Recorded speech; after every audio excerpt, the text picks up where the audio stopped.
avons l'immense honneur de recevoir deux doubleurs qui ont été invités au G-Animé 2016 d'hiver, dont Patricia Legrand, voix de Sakura. Oui! Hey, ça c'est quand même assez étonnant de pouvoir enfin voir un visage sur une voix qu'on a... Hein? Pardon? De voir le visage derrière Sakura. C'est en plein ça. Mais de votre côté, vous devez sans doute vous faire constamment reconnaître, que ce soit dans les magasins, des choses comme ça. Est-ce que les gens vous arrêtent en vous disant hey, pardon, excuse-moi, est-ce que c'est toi la voix de Sakura? Est-ce que c'était déjà arrivé? Non, ça m'est jamais arrivé. Par contre, j'étais une fois dans la file d'un supermarché à Paris et... j'ai vu les enfants prendre des DVD, c'était les DVD des aventures d'Hamtaro. Oui. Donc vous faites une des voix aussi. Bah, je fais Hamtaro et du coup ils étaient là, ils parlaient. Oui, et celui-là, c'est l'épisode, tu sais, où il y a tout là.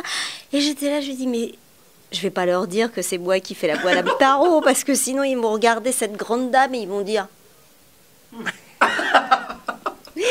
Donc c'est pour ça, non, les gens m'arrêtent pas en trouvant que je fais, voilà, ils se reconnaissent pas ma voix parce qu'ils peuvent pas s'imaginer. Je crois que les gens s'imaginent pas que derrière les dessins animés, il y a des humains et qu'il y a des gens qui prêtent des voix et qui des fois les déforment. Donc moi c'est vrai que j'ai fait Sakura, j'étais adulte, donc du coup je n'étais pas petite fille comme Sakura. Donc c'est vrai que je pense que moi j'ai toujours du mal à casser en tous les cas le rêve des enfants parce que le dessin animé s'adresse quand même aux enfants. Donc je me dis des fois, voilà, est-ce que ça signifie quelque chose pour les tout petits, en tous les cas, que derrière une voix comme ça qui peut-être leur a parlé et qui pense que c'est voilà, un enfant du même âge qu'eux, est-ce que c'est pas, allez, enlever un peu de magie que de savoir que derrière il y a un adulte? Je sais pas. Voilà, j'essaie en tous les cas de ne pas casser cette magie. C'est une très belle initiative, Patricia. Et on a aussi de notre côté, vers la droite, nous avons Philippe Rouillard, qui est aussi doubleur et Comment Philippe, comment Philippe Rouillard? Non, Roulier. Roulier. Oh. Mais c'est pas grave. Non, vous avez le droit de taper. Vous avez le droit. Ah! Roulier. Ouais, Roulier. Promis, je ne refais plus l'erreur. D'accord. On va espérer. Aucun problème. Aucun problème, Gérard. Et voilà. OK, on est quitte maintenant. On est quitte. Justement, on parlait du fait d'offrir l'opportunité aux fans de voir un visage aux voix que vous faites. Est-ce que vous êtes arrivé avec ce même dilemme-là de votre côté? C'est-à-dire, je n'ai pas compris la question. En gros, est-ce que... C'est bon. On va recommencer, Philippe. En gros, est-ce que vous êtes déjà arrivé devant le dilemme de... Vous voyez des fans voir des DVD et vous vous dites, je vais peut-être tenter de faire une prestation devant eux autres non. Sincèrement, non. Non, ça ne m'est jamais arrivé. Non, mais ce qui est rigolo, c'est... dans le genre, moi j'avais doublé un personnage qui s'appelait Clifford, le gros chien rouge. Oui. Et je faisais Clifford. Oui. On ne peut pas le croire comme ça, mais je faisais Clifford. Eh bien... Vous avez le poil. Vous avez le poil, c'est ça. Est-ce que c'était l'argument qui vous a engagé pour le casting? C'est pour ça. Et, voilà. Et vous êtes grand aussi. Ils m'ont caressé. Voilà. C'est la production m'a caressé. C'est vous, Clifford. Vous avez du potentiel, monsieur. Et vous êtes caressé dans le sens du poil. Oh! Ça mérite un beau high five. Et donc, lorsque je faisais Clifford, j'avais bien sûr des amis qui avaient des enfants qui regardaient Clifford. Et un jour, ça c'est amusant parce que, moi j'aime bien, j'ai un copain qui habite Bordeaux et il était passé à Paris et je lui avais offert une petite peluche de Clifford. Je lui ai dit, tiens, tu donneras ça à ton fils et tu diras, c'est de la part de Clifford. Parce que lui, il regardait l'émission, cet enfant. Et donc, l'enfant était ravi et c'était la période de Noël. Et mon ami me dit, écoute, si tu pouvais appeler mon fils et lui parler avec la voix de Clifford et lui souhaiter un joyeux Noël et tout. Je dis, tu crois que c'est... Alors, je l'ai appelé. Et je lui dis, bonjour, c'est Clifford. Enfin, voilà, je te fais pas la voix parce que je me souviens plus. Et voilà, donc c'est rigolo. Voilà, ça, c'est pas une histoire de fan, mais c'est marrant, c'est magique, quoi. Et il était là, et mon copain me disait, mais tu peux pas savoir, il avait les yeux, mais grands comme ça. Il avait Clifford au bout du fil, quoi. Pour lui, c'était le rêve, quoi. Voilà. Mais déjà qu'en plus, un enfant a toujours son imaginaire à cet âge-là. Donc, de votre côté, vous ne pouvez pas défaire ce genre de petite aide. surtout comme Patricia parlait tout à l'heure, de ne, c'est quasiment impensable d'arriver en disant, bon, ben, je vais vous avouer, je fais la voix de Sakura. C'est impensable. C'est impensable. Impensable. Mais est-ce que parfois ces petites opportunités-là vous ont offert, vous ont ouvert des portes peut-être pour quelques petites plaisanteries, des choses comme ça? Est-ce que c'est quelque chose qui... Est-ce qu'il y a des jokes de doubleurs? Ça se pose-tu comme question? Est-ce que vous avez déjà des coups de téléphone, des choses comme ça? Non. Jamais. Moi, pour draguer les filles, c'est bien. Bonjour, je suis doubleur. Je fais la voix de Clifford. Voilà, je fais la voix de Clifford. Et là, est-ce que ça fonctionne? C'est la prochaine question que j'avais. Craque, quoi, complètement. Ah ouais. C'est vous, Clifford. Tu m'étonnes, moi, avec ma voix. Tu me vois avec ma voix de Titi? Non, voilà, donc c'est... Alors là, tu sais que tu me plais, toi. Hein. J'aimerais bien avoir une aventure avec toi. C'est pas possible. Et voilà, non. Ça casse tout, ça. Bien, ça dépend de la clientèle. Non, on n'a pas de joke. Non, c'est vrai que c'est pas une entrée en matière. Voilà. C'est vrai que non. On l'utilise pas, d'ailleurs, tellement. Non, en fait, il n'y a pas vraiment de raison. Mais parfois, comme ça, à des repas, quoi, quand on me demande ce que je fais, je dis je fais des voix, tout ça. Là, les gens sont très curieux. Parce qu'ils veulent savoir comment ça se passe. Bon, voilà.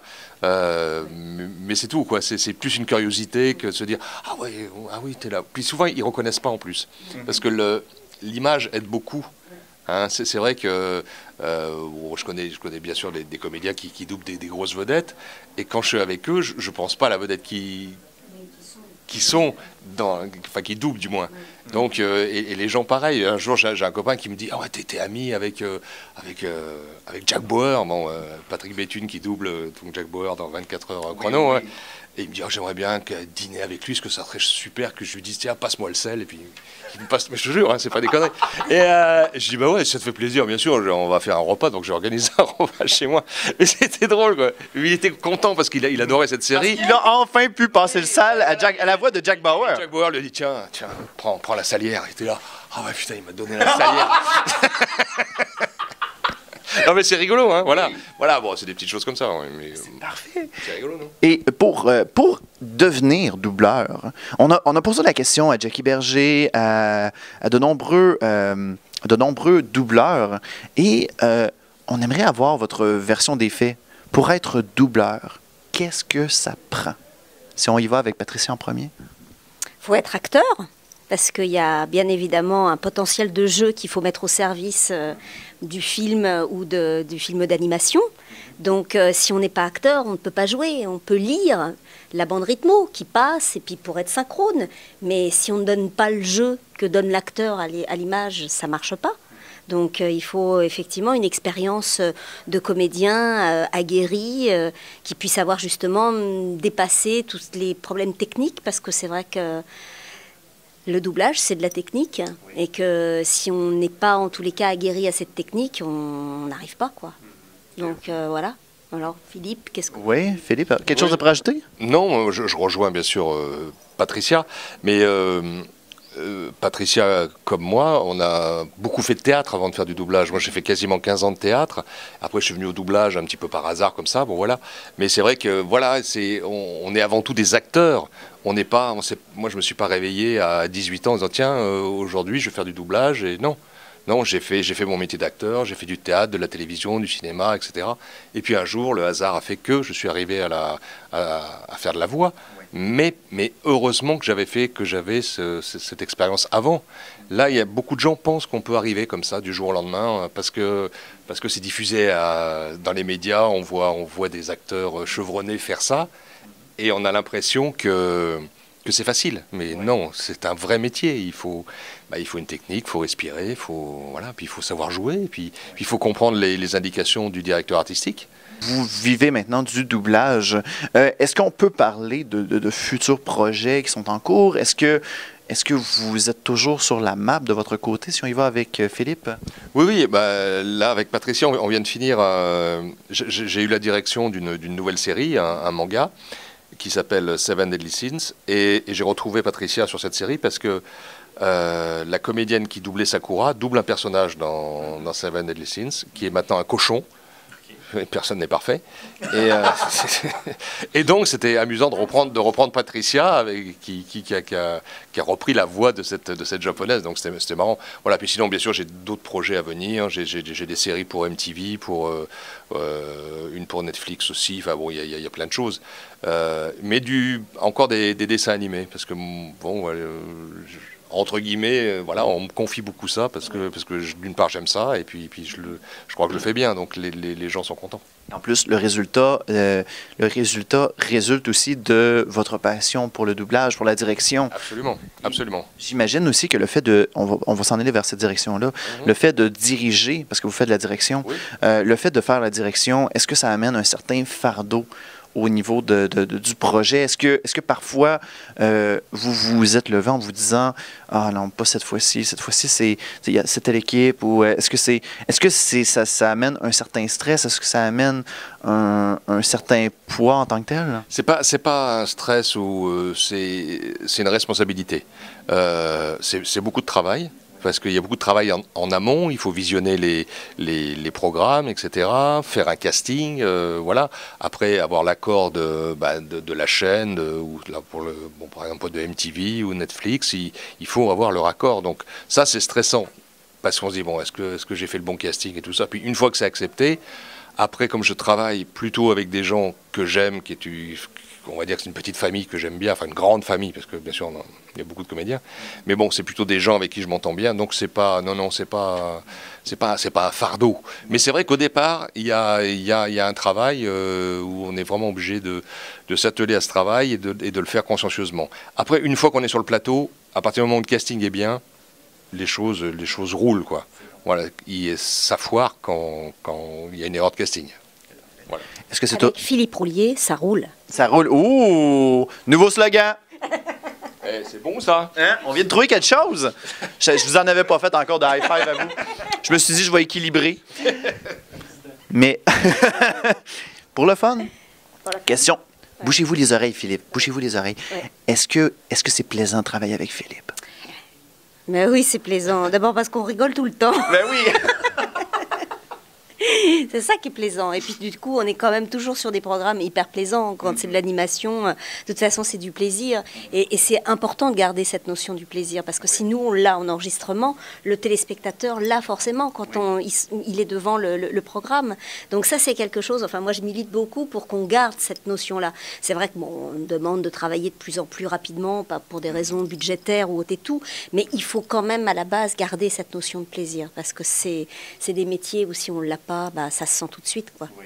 Donc voilà. Et puis de toute façon, c'est des métiers qu'on a choisis. Oui. Moi, je suis très heureux, et c'est pas des mots, hein, mais moi, je suis heureux le matin d'aller travailler. Je me dis, mais la chance que j'ai, je fais un truc que j'aime, oui, c'est quand même génial, quoi. Et je vais retrouver des gens que j'aime dans des studios où je me sens bien. Ça, c'est un immense privilège. Et vous le montrez dans les réponses que vous donnez, parce que, comme vous dites, ça se voit dans votre visage, dans vos réponses que vous me dites depuis tout à l'heure. Donc, mesdames et messieurs, vous ne savez pas à quel point que, en ce moment, je ressens leur passion. Donc, c'est tellement ça sent la passion, là, en ce moment, là. Donc...